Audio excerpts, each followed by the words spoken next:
versiones, tomando lo mejor de cada una, que es el Salmo número 1.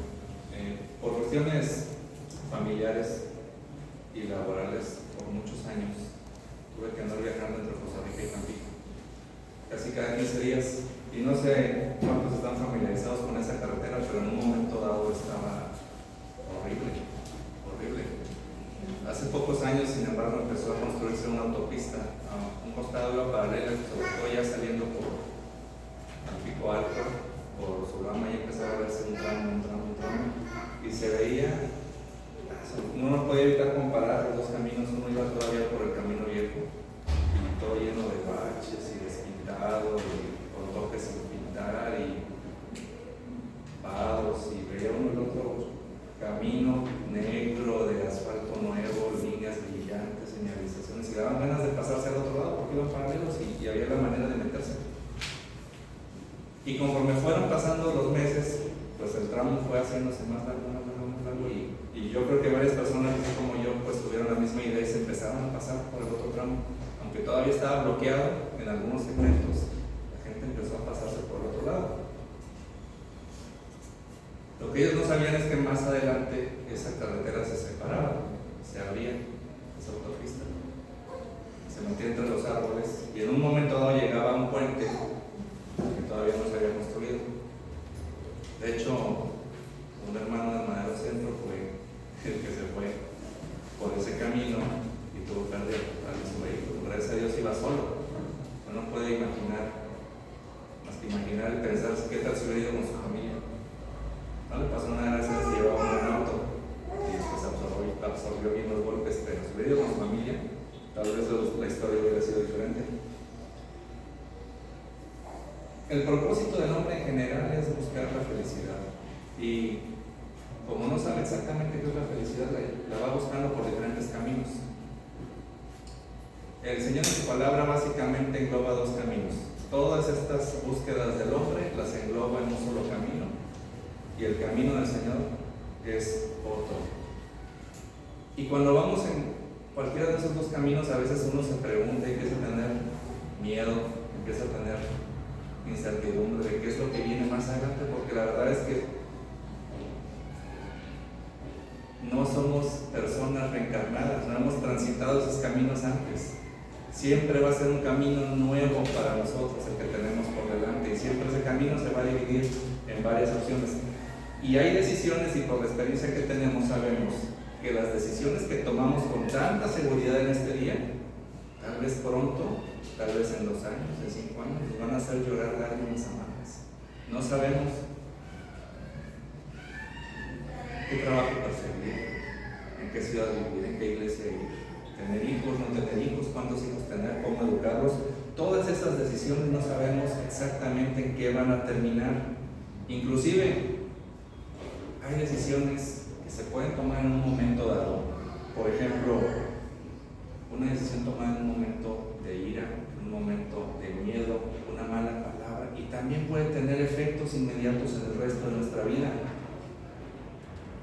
La elección del camino que tomamos, sobre todo cuando ya somos líderes de alguna familia, es de vital importancia, y nuestra familia puede sufrir o puede ser bendecida por las decisiones que tomamos. Y por si esto no fuera lo suficientemente atemorizante, somos seres limitados. No podemos ver más que lo que ya hemos recorrido y donde vamos ahorita. No podemos ver el futuro. ¿Cómo sabemos si el camino por donde vamos ahorita realmente nos va a llevar a un buen destino? ¿Cómo sabemos que el camino por el que vamos no va a terminar en un voladero, como en la historia de la autopista? Y hemos escuchado que hay camino que al hombre le parece recto, y su fin es camino de muerte. En nuestra vida no vamos a poder descansar. Si nos guiamos solamente por nuestras percepciones, vamos a tener una ansiedad constante. Tenemos que apelar a algo mayor, tenemos que apelar a alguien que ve el camino completo como un todo, que ve el principio del camino, que ve el trayecto y que ve el fin, y que con toda verdad y con todo cuidado nos va a ir guiando a lo largo de todo ese camino. Y es precisamente de lo que nos habla este Salmo 1.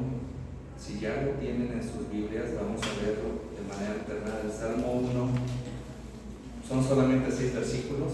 No vamos a abarcar los 6 versículos en esta predicación, pero vamos a darle una buena mordida a este Salmo. Vamos a leerlo de manera alternada como acostumbramos y nos unimos en el último versículo. Dice la palabra de Dios: qué alegría para los que no siguen el consejo de malos, ni andan con pecadores, ni se juntan con burlones, sino que se deleitan en la ley del Señor, meditando en ella día y noche. Son como árboles plantados a la orilla de un río, que siempre dan fruto en su tiempo. Sus hojas nunca se marchitan y prosperan en todo lo que hacen. No sucede lo mismo con los malos, son como paja inútil que esparce el viento. Serán condenados cuando llegue el juicio. Los pecadores no tendrán lugar entre los justos. Pues el Señor cuida el sendero de los justos, pero la senda de los malos lleva a la destrucción. Vamos a darnos. Señor, te damos gracias porque ciertamente nuestra humanidad nos limita, nuestra capacidad de discernir, Señor, por sí sola es limitante, Señor, pero también tenemos que leer tu palabra, Señor, esa lumbrera para nuestro camino, Señor. Ayúdanos más bien a siempre tomarla, llevarla con nosotros, que sea ella la que guíe nuestros pasos. Sabemos que a través de ella llegaremos a un destino seguro, Señor, que eres tú, Señor. Señor, prepara nuestros corazones para la predicación de esta palabra, Señor, y que sea de bendición para tu pueblo. En el nombre de Jesús oramos. Hermanos, la meditación de esta mañana tiene por título: el Padre que desea andar en el buen camino. Y como ya lo acabamos de leer, el salmista hace una comparación entre esos dos caminos generales: el camino de los justos y el camino de condenación de los malos o de los impíos. El Salmo no nos menciona que haya un tercer camino, un camino intermedio. Solamente hay dos caminos.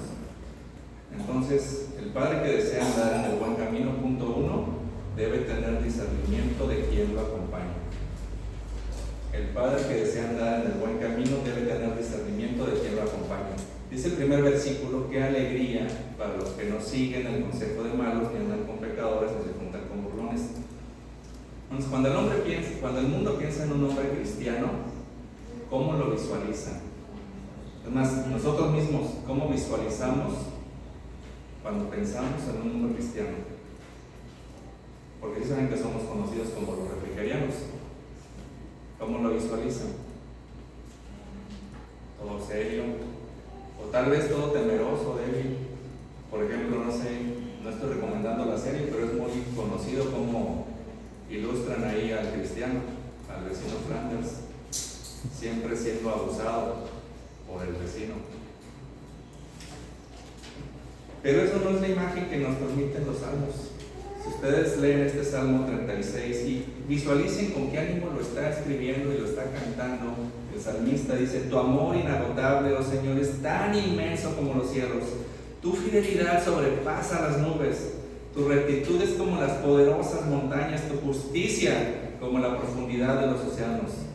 Los alimentas con la abundancia de tu propia casa y les permites beber del río de tus delicias. Pues tú eres la fuente de la vida, la luz con la que vemos. Noten cómo el salmista, al estar meditando y reflexionando, expresa su alegría al contemplar las obras del Señor. Y eso es lo que nos dice este Salmo 1, qué alegría. O sea, no nos está hablando de una alegría cualquiera. Salí y me encontré un billete de 20 pesos. ¡Ay, qué alegría! No está hablando de esas alegrías. Está hablando de una alegría suprema, de una alegría superior. De hecho, la versión Reina Valera dice bienaventurado, otras versiones dicen dichoso, feliz aquel. No está hablando de un sentimiento de emoción temporal y pequeño. La palabra hebrea tiene en su raíz el significado de ser recto o de estar en la justicia. Entonces, no habla simplemente de una felicidad por alguna circunstancia más que por estar en rectitud ante el Señor. Ahora, ¿a quién está hablando este salmo? La versión Reina Valera dice el varón, aquí dice los que no. Algunos predicadores mencionan que se refiere a la humanidad. Y de hecho yo me fui con esa finta hasta que lo consulté con el pastor. Miren, así como en el español, cuando se dice el hombre, se puede referir al género masculino, se puede referir a toda la humanidad. Por ejemplo, si les pregunto, ¿por qué la Tierra está tan contaminada? Pues van a decir por culpa del hombre. Pero no estamos pensando que nada más los hombres contaminamos. Está hablando de toda la humanidad. Aquí también en este salmo, cuando dice bienaventurado el hombre, está hablando del género masculino, del varón, dice Reina Valera, o de los que no siguen. Está hablando de una manera genérica, pero refiriéndose a los hombres. Noten también que no dice bienaventurado el rey, bienaventurado el que sabe mucho, bienaventurado el rico, bienaventurado el poderoso. No dice nada de eso, dice bienaventurados los hombres.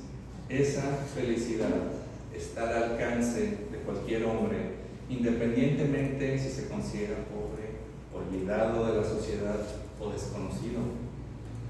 Pero también sirve para todo lo contrario. Cualquiera puede acceder a esta felicidad. Y después el salmista nos dice por qué tienen esa alegría especial, por qué los llama bienaventurados, por qué los llama felices. Porque no siguen el consejo de malos, ni andan con pecadores, ni se juntan con burlones. O sea, el varón bienaventurado en principio es conocido por lo que tiene la capacidad de evitar. Y lo primero es que no sigue el consejo de malos. Yo no sé si existe una estadística de cuántos consejos recibimos durante el día. Yo les aseguro que antes de llegar aquí ya habían escuchado varios consejos ustedes, de familiares, de amigos, en la publicidad, en internet. Si escuchan el radio también, cómo gastar, cómo vivir, cómo educar a la familia, lo que es bueno, lo que es moderno, lo que es anticuado, lo que es el amor. Cómo deben ser las relaciones. Los malos siempre van a tener mucho consejo que dar, siempre, y no se lo van a callar, pero el varón justo no va a ser influido por ese consejo. El justo sabe mantenerse alejado de esos consejos de malos. ¿Y cómo puede hacerlo? Bueno, de entrada tiene que saber discernir, tiene que saber qué consejo es bueno y qué consejo es malo, que aquí es donde muchos fallamos. Porque muchas veces en nuestra duda acudimos intencionalmente a quien nos va a dar un consejo que sabemos se acomoda a nuestros gustos. Eso hacemos muchos. En lugar de buscar el consejo piadoso, vamos a quien nos va a dar por nuestro lado. O muchas veces ese consejo de malos no viene de afuera, sino de adentro. Nuestro propio corazón, nuestra propia mente llama a hacerle caso. Nuestra propia conciencia nos puede dar un buen consejo y nuestro corazón, ya es descrito en Jeremías 17:9, el corazón humano es lo más engañoso que hay y extremadamente perverso. ¿Quién realmente sabe qué tan malo es? Pues Dios lo sabe y por eso nos advierte dónde buscar un buen consejo. La segunda cosa que nos dice es que tampoco andan con pecadores. Ahora, esto va a sonar raro, ¿no? Porque todos somos pecadores. O alguien de aquí no es pecador. Digo, para que no se junte con los demás. Todos somos pecadores, pero la Biblia también dice que tenemos que vivir en comunidad. La iglesia es comunidad. La iglesia es compañerismo y aquí no hay ninguna contradicción. Nos está hablando de los que viven de manera habitual como pecadores, sin buscar el cambio por medio del Espíritu de Dios. Y buscar el compañerismo con esas personas es lo que nos va a ir alejándonos de tomar buenas decisiones. Ahí tienen el pasaje de 1 Corintios 15. Dice, las malas compañías corrompen el buen carácter. Piensen o mediten, como dicen las versiones, piensen bien sobre lo que es correcto y dejen de pecar, porque para su vergüenza les digo que algunos de ustedes no conocen a Dios en absoluto. Vean, esta carta es terrible, se está dirigiendo a una iglesia. Y el apóstol les dice, por esa razón algunos de ustedes no conocen a Dios en absoluto. Y finalmente se nos dice que tampoco se juntan con burlones, o la Reina Valera dice escarnecedores. Aquí ya está hablando de los cínicos que se burlan del Evangelio. de los que se burlan de nuestra fe. Los mencionados anteriormente son pecadores, pero no son enemigos evidentes del Evangelio. Es más, inclusive pueden ser hermanos de la iglesia, bueno, hermanos nominales. Pero aquí está hablando de verdaderos enemigos del Evangelio. Algunos han notado en esa narrativa una serie de avance o de progresión del pecado. Primero se escucha el consejo de los malos, después se hace comunión al andar con ellos para finalmente acabar entre los burlones del Evangelio.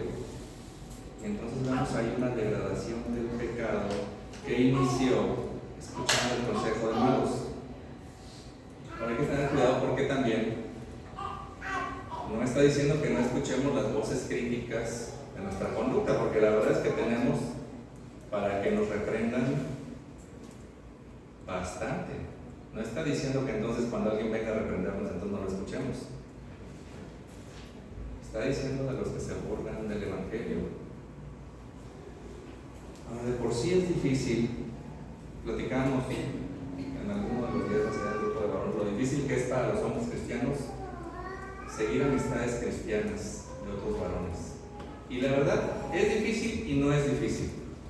Es difícil porque no hay muchos, pero no es tan difícil porque más bien nos frena simplemente el ir y pedirlo, ir e invitar a alguien, vamos a decir que vamos a tomar un café, algo así. Generalmente nosotros nos lo impedimos, pero obviamente si queremos amigos del mundial, pues nada más hay que salir de aquí y va a haber por montones. Y hay que tener cuidado porque nuestros amigos o compañeros van a hacer una influencia muy sutil con su manera de hablar, con lo que dicen. Nos van a ir haciendo normalizar lo que ellos ven normal y al rato nosotros también vamos a estar en las mismas. Hay que poner ese filtro a nuestros amigos. Nos edifican, nos acercan a Dios. Así que el hombre es bienaventurado, es bendecido, experimenta una gran alegría al no seguir el consejo de malos de andar con pecadores ni juntarse con burlones. Pero un consejo que nos da Juan también en sus escritos, que nos sirve para entender mejor la voluntad de Dios, es esta: cuando Dios ordena algo, implícitamente está prohibiendo lo contrario, o cuando Dios prohíbe algo, implícitamente quiere que busquemos lo contrario. Un ejemplo de esto es cuando nuestro Señor predica la parábola del samaritano, del buen samaritano, Lucas 10. Va un hombre judío, lo dejan muerto en el camino después de asaltarlo, pasa un sacerdote y se va de largo, pasa un ayudante del templo y se va de largo.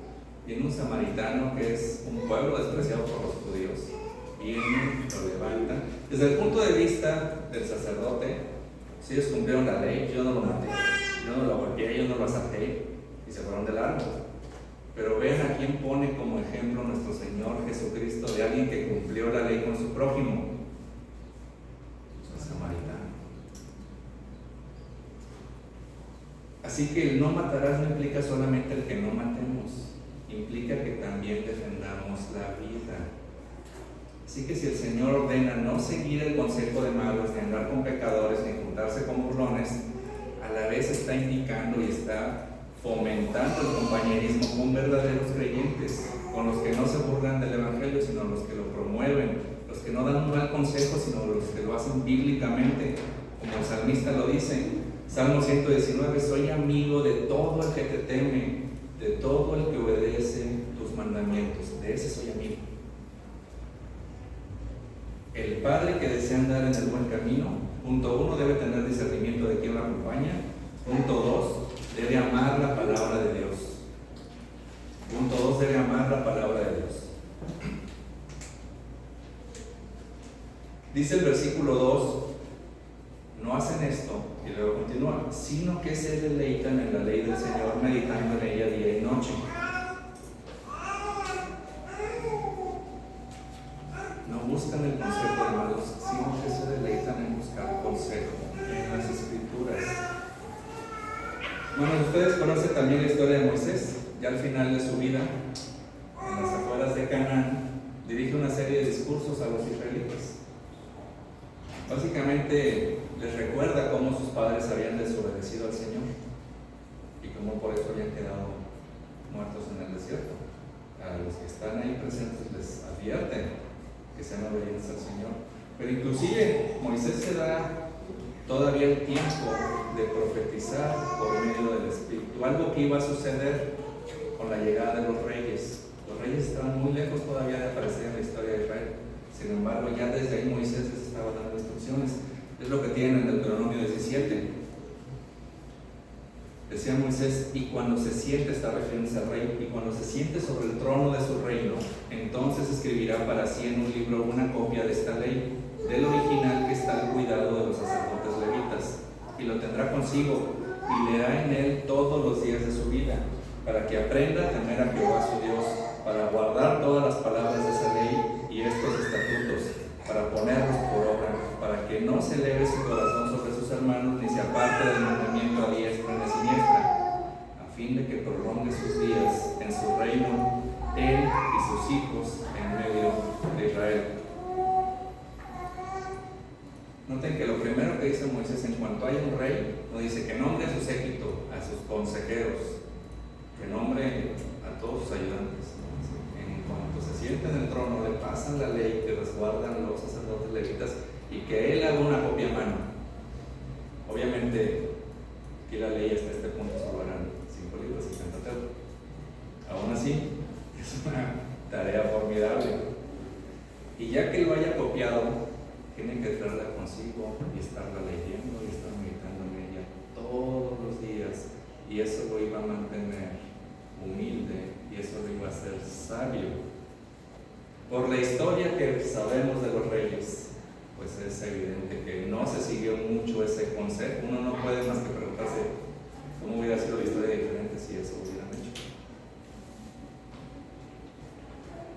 Y también dice que se deleitan. Esta frase implica, igual que la alegría del versículo 1, implica algo más que un pequeño placer o un agrado. Más bien es una voluntad, un deseo, un anhelo de seguir esa ley, una adhesión gozosa, una obediencia motivada por el amor. También la ley tiene el objetivo de enseñarnos a alabar a Dios en medio de la adversidad. Cuando una persona se deleita con algo, ¿a poco le tienen que rogar que lo haga? Lo va a hacer solito. Si le dice a un niño, por favor, come dulces, habrá que rogarle mucho. Por favor, juega, habrá que rogarle mucho. A un adulto en una parrillada, por favor, sírvete más, tampoco habrá que rogarle. Solitos ya se formaron otra vez. Ya nos formamos. Es nuestro deleite. Pero ¿cómo batallamos? ¿Cómo batallamos para la lectura de las Escrituras? Para la lectura diaria, para dedicarle 20, 30 minutos diarios. Pero vean cómo no batallamos para echarnos una película de 3 horas o un maratón. La poca lectura de la palabra de Dios no es un símbolo de nuestros tiempos, como podemos ver. Sin embargo, no estamos fuera de eso. Les quiero leer los resultados de una encuesta hecha en Estados Unidos de los hábitos de lectura de la Biblia, con 2 acotaciones. Estos resultados son de protestantes que van a la iglesia. Porque uno cuando ve los números tan bajos puede decir, esos ni van. No, estos son protestantes que sí van a la iglesia. El 32% dice que la leía diario. O sea, si aquí contamos 10, nada más 3. Nada más 3. El 40% dijo que la leían una o varias veces por semana. Pero pues todos la leemos por lo menos en el grupo de amistad, ¿no? ¿Para esa a la que se refiere? El 16% que la leían una o varias veces cada mes. Y el 12% admitió que rara vez o nunca leían la Biblia. O sea, 1 de cada 10, si queremos aplicar esa estadística, 1 de cada 10 nunca lee la Biblia, aunque esté aquí hoy. Y también otra cosa que reveló la encuesta, y noten papás, la lectura diaria de la Biblia es el factor más importante que hace que los niños desarrollen una fe propia y la mantengan cuando crezcan. Se la repito, La lectura diaria de la Biblia es el factor más importante que hace que los niños desarrollen una fe propia y la mantengan cuando crezcan. Como dice Proverbios 22:6, dirige a tus hijos por el camino correcto, instruye al niño en su camino, y cuando sean mayores no lo abandonarán. Es bíblico y aquí vemos el resultado de las encuestas. Y nosotros, como varones, podemos medir la delicia por el hambre que tenemos diariamente por la palabra de Dios. Decía Spurgeon, el hombre debe tener algún deleite, algún placer supremo. Su corazón nunca estuvo destinado a ser un vacío. Si no está lleno de las mejores cosas, si no está lleno de la palabra de Dios, lo va a llenar de porquerías. Si la palabra de Dios no es nuestra delicia, ¿qué es nuestra delicia? Si no sentimos esa alegría que menciona al principio, si no nos sentimos bienaventurados, bendecidos por Dios, tal vez debamos analizar nuestras delicias. Noten cómo es una idea recurrente a lo largo de la Biblia. Otro salmo que menciona prácticamente lo mismo y que de hecho engloba los 3 puntos de este mensaje es el Salmo 19. Es el Salmo 19. Los mandamientos del Señor son rectos, traen alegría al corazón. Después dice, son más deseables que el oro, incluso que el oro más puro, son más dulces que la miel, incluso que la miel que gotea del panal. ¡Qué deleite! Y finalmente dice, sirven de advertencia para tu siervo, una gran recompensa para quienes los obedecen. Y eso es lo que vamos a estar viendo ahorita en el punto 3. Hermanos, muchas veces se nos dice o decimos que el trabajo es lo que no nos deja tener tiempo para la lectura de la palabra de Dios. Pero muchas veces, no sé si lo han considerado, el exceso de trabajo denota una desconfianza en la provisión del Señor. Llega a ser hasta pecaminoso confiar tanto en lo que nosotros podemos obtener. Y también nos dice la palabra que eso no nos va a dar paz. Vean al salmista. Él no está hablando de qué triste, quién sabe qué me vaya a dar el Señor mañana. Él contempla las obras del Señor y se maravilla. Nuestro Señor Jesucristo también lo dijo, que el preocuparse tanto por el comer y por el vestir son preocupaciones de los paganos. Vean Mateo 6. Dice, así que no se preocupen por todo eso diciendo qué comeremos, qué beberemos, qué ropa nos pondremos. Esas cosas dominan el pensamiento de los incrédulos. Pero su Padre Celestial ya conoce todas sus necesidades. Sus necesidades, no sus caprichos, no sus antojos, no sus lujos que se quieren dar. El Señor ya conoce sus necesidades. Busquen el reino de Dios por encima de todo lo demás y lleven una vida justa, y Él les dará todo lo que necesiten. Siempre hemos dicho que la palabra de Dios es fiel, porque es fiel lo que prometió. Pero a veces en el decir y el hacer, pareciera que ya no creemos tanto. Otra cosa que dicen y que nos puede ayudar es meditar en ella día y noche. Y no quiere decir que nos vayamos a un monasterio y estemos encerrados, no está diciendo eso. Y de hecho la meditación no es como nosotros la conocemos. No sé si han visto la meditación de los hebreos, de los judíos. Yo me sorprendí porque estaban frente a la tumba de David en un video. Es una cueva grandísima, es atracción turística. Y están así balanceándose, recitando cosas y balanceándose hacia adelante y hacia atrás, Esa es la meditación hebrea. No es una actitud silenciosa, sino una entonación de las escrituras. Pero también no es nada más decirlo, porque muchas veces también leemos y cuando vamos a media página que dice aquí, ya se nos olvidó leer otra vez desde el principio, ya me pasa mucho con ese pecado. No, pero aquí la meditación es leer, pensar, leer en voz alta, pensar, reflexionar, ¿qué está diciendo? ¿Cómo aplica para mí? Y orando al Señor por entendimiento y por convencimiento, porque algunas realidades sí las creemos, no batallamos en creerlas, pero luego las batallamos para poner en práctica. Y el Salmo 119 también, vean cómo engloba todo este concepto de meditación. Recité en voz alta todas las ordenanzas que nos has dado, me alegré en tus leyes tanto como en las riquezas. Estudiaré tus mandamientos y reflexionaré sobre tus caminos. Eso es la meditación. Todo esto que está diciendo aquí el salmista. Una de las cosas por la que este Salmo 1 es de los favoritos de todos los creyentes es porque está lleno de promesas y afirmaciones del Señor. Ya nos dijo que los varones que andan en ese camino y tengan su deleite en la palabra de Dios van a experimentar bienaventuranza, una gran alegría, van a ser dichosos. Pero hay mucho más en el tercer versículo. Vamos al tercer punto. El padre que desea andar en el buen camino, punto 1, debe tener discernimiento de quien lo acompaña. Punto 2, debe amar la palabra de Dios. Y punto 3, tendrá la ayuda y provisión de Dios. Tendrá la ayuda y provisión de Dios. Dicen los versículos 3 y 4, son como árboles plantados a la orilla de un río que siempre dan fruto en su tiempo. Sus hojas nunca se marchitan y prosperan en todo lo que hacen. No sucede lo mismo con los malos. Son como paja inútil que esparce el viento. Me gustaría que vieran también las similitudes que hay entre este salmo, en esta sección, y el Salmo 92. Dice el Salmo 92, ahí lo tienen en su hojita.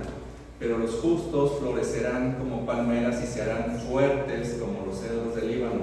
Transplantados a la casa del Señor, florecen en los atrios de nuestro Dios. Incluso en la vejez aún producirán fruto, seguirán verdes y llenos de vitalidad. Lo primero que quiero destacar de estos dos pasajes paralelos, por así decirlo, es la certeza con la que el Señor hace una afirmación. Él no dice, bueno, los que leen la Biblia pues les va a ir tal vez bien, tal vez sean firmes. Es posible. El Salmo 1 afirma que son como árboles, son. Y el Salmo 92 dice que no solo son árboles, sino que se harán fuertes. Ahí el Señor ha afirmado y ha empeñado su palabra. No es una posibilidad. Todo lo que el Señor afirma que será bendición para el justo, que es ser como un árbol, estable como un árbol, fructífero, vivo, no es así respecto a los malos, es lo que dice el versículo 4. Van a ser como paja, como dice la Reina Valera, van a ser como tamo. Cada una de estas cosas pudiera parecer que los ricos, impíos, también las tienen y hasta más. Pero el Señor dice en su palabra que esa es pasajera, son como paja. En realidad no las tienen un momento y después se desvanecen. El tamo, hermanos, es la cubierta exterior de las espigas de trigo. Cuando viene la siega, esas espigas son machacadas y luego se avientan al aire. El grano cae porque tiene peso, el tamo no, o la paja no. La paja, con cualquier vientecito, se va volando. Y ese es el símbolo de la vida de la persona sin Dios, del malo. Vaga sin dirección, inestable, fugaz, falto de sustancia, falto de peso. Cuando vemos el libro de Daniel, el capítulo 5, hay un pasaje muy conocido que ya lo estuvimos viendo hace un par de años, de un rey que estaba utilizando para sus borracheras los utensilios del templo del Señor. Y en ese momento, en medio de su borrachera, en medio de todo el fiestón, aparece una mano y empieza a escribir algo en la pared. Unas palabras que nadie sabía interpretar. Pero se asustó bastante. Ofreció una gran recompensa a este rey. Finalmente llegan a Daniel, y Daniel, pues por el Señor, tuvo la revelación de lo que significaban esas palabras. Esas palabras eran pero la palabra que significa, como dice ahí, pesado. Usted ha sido pesado en la balanza del Señor y no dio la medida. De hecho, si continuamos leyendo ese capítulo, sabemos que esa misma noche ese rey fue asesinado.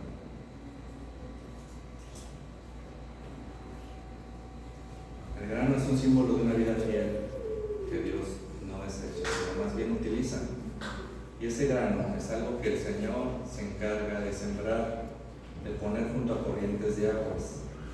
Vean que dice tanto el Salmo 1 como el Salmo 92. El Salmo 1 dice que son como árboles plantados.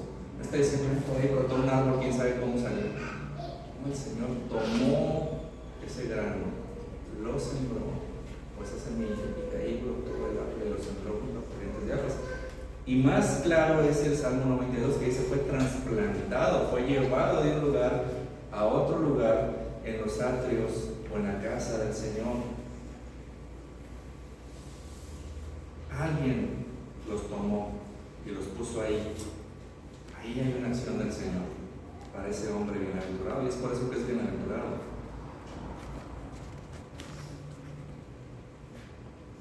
Sabemos que el Señor lo va a sostener.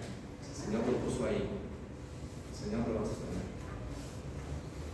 Y porque están trasplantados ahora junto a corrientes de aguas, o junto a un río, como dice el Salmo en la versión NTV, son árboles que nunca tienen sed, jamás se van a secar. Siempre están tomando lo que necesitan de la palabra de Dios. Son resistentes, están bien enraizados, continuamente están bebiendo. ¿Cuáles son esas corrientes de aguas? Es la palabra de Dios. Es la vida satisfecha constantemente por la palabra de Dios. Y por eso esa alegría es perdurable, porque no depende de lo que hay alrededor, depende de la palabra de Dios.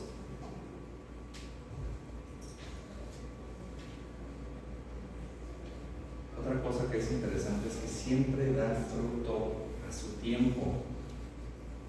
El fruto va a salir naturalmente de un árbol de estas características, porque está plantado junto a corrientes de aguas, está plantado en una fuente de vida. Jesús habló de dar fruto precisamente en el Evangelio de Juan, si estamos unidos a Él. Dice Juan 15, yo soy la vid, ustedes son las ramas. Los que permanecen en mí, yo en ellos, producirán mucho fruto, porque separados de mí no pueden hacer nada. El que no permanece en mí es desechado como rama inútil y se seca. Cuando producen mucho fruto, demuestran que son mis verdaderos discípulos. Pero noten aquí que aunque aseguran que siempre dará fruto, también dice que será en su tiempo. Muchas veces venimos al Señor desesperados por alguna situación en la vida y empezamos a hacer cambios y nos desesperamos y nos desalentamos rápido, porque no se está arreglando nuestra vida con una venida el domingo, con una oración. Tenemos que estar constantemente bebiendo de esas aguas, así como no se le da un título al alumno que llega primero a la primera clase. Es un proceso de meditación, de cercanía con el Señor. Y es cierto, el Señor a veces da sorpresas y sí hace las cosas rápido en algunos casos, pero no es lo normal. Da fruto a su tiempo a través de la paciente meditación, el beber de la palabra de Dios. Entonces sí podemos esperar que esa palabra empiece a madurar en nuestras vidas. ¿Y a qué se refiere con que todo lo que hace prosperará? Porque esa es la parte chida, ¿no? Esa es la parte que nos puede llamar más la atención. Está diciendo que el hombre justo va a desarrollar una especie de toque de miras, ¿no? Lo que haga, ganancia segura. ¿Eso está diciendo?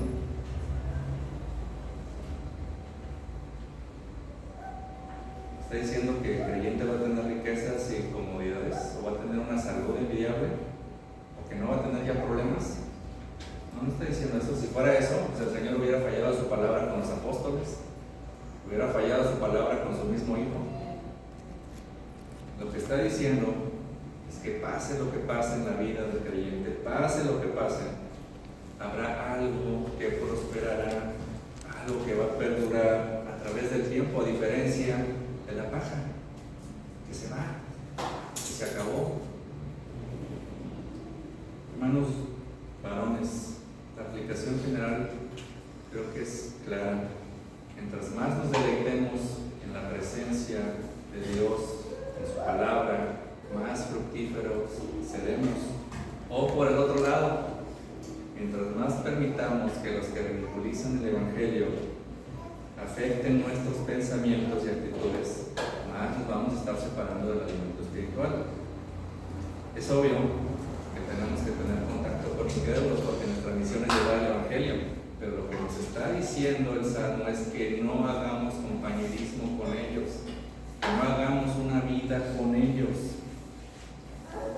Si quieres volver volverte inútil como paja y sin fruto, pasa tiempo con los burlones, escucha sus consejos. Pero si realmente deseas la bienaventuranza del Señor, si deseas esa alegría a prueba de dificultades, procura leer la palabra de Dios, procura las amistades cristianas, sigue a los que siguen el camino de los justos. Como ya se mencionó, aquí hay una comparación entre dos caminos, y a mí me llama mucho la atención que los caminos son tan opuestos, que si vemos las primeras palabras del Salmo 1 y las últimas palabras del Salmo 1, ahí están esos dos caminos. Las primeras es qué alegría, y en el otro extremo, camino de destrucción. Para terminar, hermanos, debemos reconocer, creo yo, que es más característico de los varones darnos más crédito del que merecemos. Analicemos este salmo. ¿Creemos que este salmo nos señala a nosotros? A lo mejor alguno piense que sí. De verdad tenemos ese deleite, esa ansia, casi que salivamos de que voy a leer la Biblia. De verdad seguimos solo el buen consejo. De verdad en toda situación damos buen fruto. La verdad es que no, hermanos.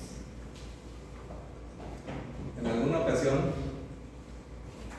un predicador fue a Palestina, Joseph Flax, y se puso a dar una conferencia justamente del Salmo 1 ante musulmanes y ante judíos. Y al final les preguntó: ¿ustedes a quién creen que se refiere este salmo? ¿Se está refiriendo a Adán? Y los judíos: no, ¿cómo va a ser Adán? Por su culpa. Entonces, ¿se está refiriendo a Abraham? No, hombre, negó a su esposa, mintió, no esperó en el Señor la promesa del Hijo. Entonces, al ser Moisés, no, hombre, asesino. David, sí, indefendible. Y finalmente se levanta un viejo judío y dice: si pudiera creer en este libro, y levanta el Nuevo Testamento, que si pudiera creer en este libro, yo diría que fue Jesús de Nazaret. Al menos el Salmo 1 señala a Cristo, porque ninguno de nosotros, aunque nos guste pensar que está hablando de nosotros el Salmo 1, ninguno de nosotros es ese hombre. Ninguno de nosotros ha seguido completamente y perfectamente ese camino. El único que verdaderamente lo ha seguido es Cristo, y por lo mismo sus frutos no han cesado de aparecer, y su obra no ha dejado de estar verde y de estar fresca. Y a nosotros se nos llama a deleitarnos en la palabra de Dios, a buscar el buen consejo en la palabra. Pero recordemos lo que dice Juan: la palabra se hizo hombre y vino a vivir entre nosotros. Porque ella recorrió ese camino con perfección, y porque nosotros estamos unidos a Él, como los pámpanos a la vid, nosotros también recibimos esa alegría, esa bienaventuranza, esa recompensa, esa vida eterna de hojas siempre verdes. Y vale la pena, hermanos. El jueves pasado platicábamos en casa de nuestra hermana Araceli. Estamos recordando esas estadísticas del impacto que tienen los hombres en las familias. La verdad no recordaba bien los números, pero ya me metí a internet, ya les tengo bien el número. Noten esto, noten el impacto. Cuando los hijos de la familia vienen a Cristo primero, el 3.5 del resto de la familia los seguirá. El 3.5, el impacto que tienen los hijos a volverse creyentes, el 3.5 de ellos hacen que la familia termine cayendo en la iglesia. Cuando es la madre de familia la que viene a Cristo primero, es el 17% de las familias las que la seguirán en la iglesia. Cuando el padre de familia viene a Cristo primero, ¿qué porcentaje creen que es? Tenemos el 3.5, el 17, ¿cuál será el del hombre?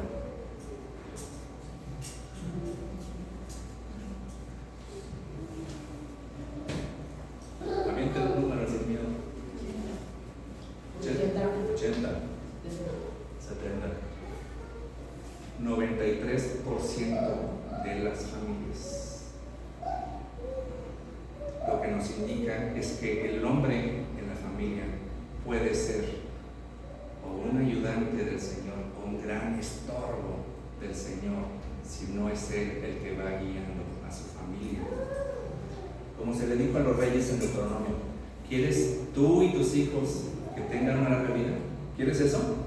Y no pienses en términos terrenales. ¿Quieres que tengan una larga vida? Piensa en términos eternos. Entonces ten compañerismo con la palabra de Dios. Ten compañerismo con Cristo. Si yo pudiera resumir el Salmo 1 con una sola frase, sería: bienaventurado el varón que sigue a Cristo. Así se resumiría. Vamos a verlos.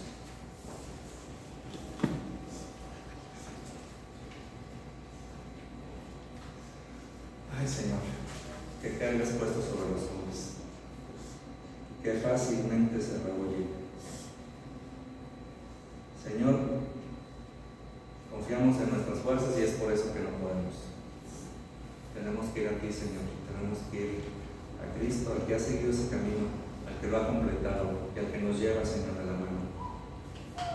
Guarda, Señor, nuestra mente, llévala cautiva, tu palabra, Señor. Danos esa hambre, Señor, de tu palabra.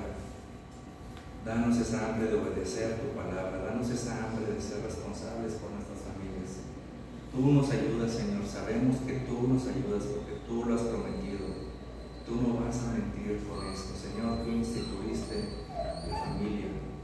Tú quieres verla ser realmente fuerte, aún en estos tiempos de adversidad. Te rogamos, Señor, que habilites a mis hermanos casados, a mis hermanos con hijos, a los esposos futuros, Señor, a las hermanas que sepan dar consejo acerca de esto.